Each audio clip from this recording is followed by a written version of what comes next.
ایک مرتبہ حضرت امام حسن رضی اللہ تعالیٰ عنہ کی خدمت میں 4 شخص حاضر ہوئے۔ ایک نے قحط کی شکایت کی، دوسرے نے کہا میں محتاجی سے تنگ ہوں، تیسرے نے کہا میری کوئی اولاد نہیں ہے، چوتھے نے کہا زمین کھیتی باغ نہیں اگاتی۔ چاروں کی فریاد سن کر امام حسن نے فرمایا تم لوگ استغفار پڑھو۔ ربیع بن سبیع حاضر خدمت تھے، انہوں نے عرض کیا یا ابن رسول اللہ، لوگ مختلف قسم کی حاجتیں لے کر آئے ہیں اور حضرت نے سب کو ایک ہی دعا تعلیم فرمائی، یہ کیا معاملہ ہے؟ حضرت امام حسن رضی اللہ تعالیٰ عنہ نے فرمایا قرآن کریم میں حضرت نوح علیہ السلام کا ارشاد ہے استغفروا ربکم انہ کان غفارا یرسل السماء علیکم مدرارا ویمددکم باموال وبنین ویجعل لکم جنات ویجعل لکم انہارا۔ تم لوگ اپنے رب سے استغفار کرو، بے شک وہ بہت معاف کرنے والا ہے اور تم پر زوردار بارش بھیجے گا اور مالوں اور بیٹوں سے تمہاری مدد فرمائے گا، تمہارے لیے باغ اور نہریں تیار فرما دے گا۔ ربیع بن سبیع دیکھ لو، اس آیت میں استغفار کے 4 فائدے بیان کیے گئے ہیں۔ بارش ہونا، مال ملنا، اولاد ہونا، باغ اگنا، یہی چاروں کی حاجتیں تھی، اس لیے میں نے ان چاروں کو استغفار کا ایک ہی عمل تعلیم کر دیا۔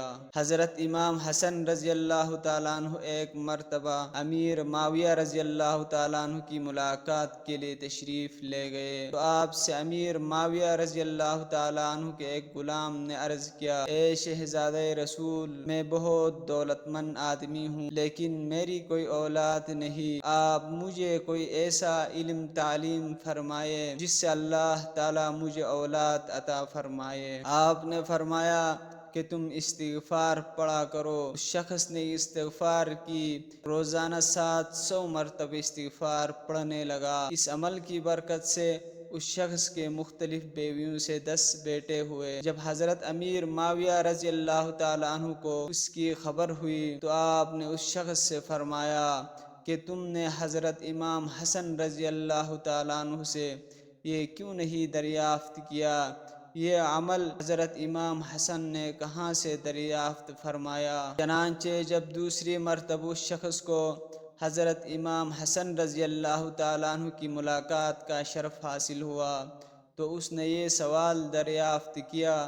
حضرت امام حسن رضی اللہ تعالیٰ عنہ نے ارشاد فرمایا کہ تم نے قرآن مجید میں حضرت ہود علیہ السلام کا یہ قول نہیں سنا یا قومی استغفروا ربکم ثم توبوا الیہ یرسل السماء علیکم مدرارا ویزدکم قوتا الی قوتکم۔ اے میری قوم، تم اپنے رب سے استغفار کرو، پھر اس کی طرف رجوع ہو جاؤ تو وہ تم پر زوردار بارش بھیجے گا اور تم میں جتنی قوت ہے اس سے زیادہ دے گا۔ اور قرآن مجید میں تم نے حضرت نوح علیہ السلام کا قول نہیں سنا، یعنی تم لوگ اپنے رب سے استغفار کرو، بے شک وہ بڑا معاف کرنے والا ہے، تم پر زوردار بارش بھیجے گا اور مال اور بیٹوں سے تمہاری مدد فرمائے گا۔ مذکورہ بالا دونوں حکایات سے حضرت امام حسن رضی اللہ تعالیٰ عنہ کی ایمان آفروز دانائی،